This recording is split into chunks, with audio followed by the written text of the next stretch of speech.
coming home.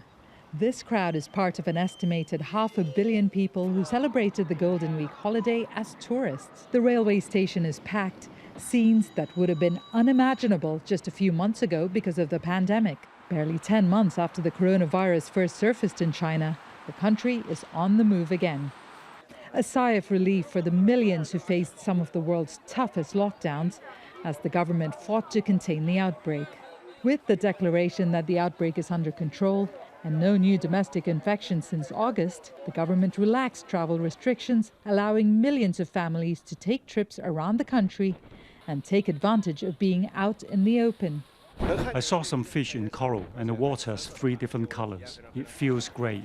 According to the Ministry of Culture and Tourism, 425 million people have traveled domestically in the first 4 days of the holiday, generating around $45 billion in tourism revenue. It shows that the consumer is coming back because that's been the missing leg of the economic recovery in China.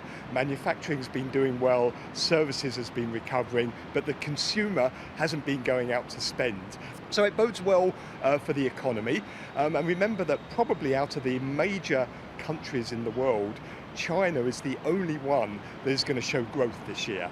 But in Hong Kong, a walk through one of the city's main shopping districts tells a very different story. The rows of shuttered shops are evidence of a struggling economy, one that relied heavily on tourism. Hong Kong is under strict social distancing and border restrictions.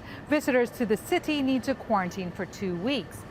That's put off most of the mainland tourists who would usually spend their Golden Week vacation shopping or sightseeing here.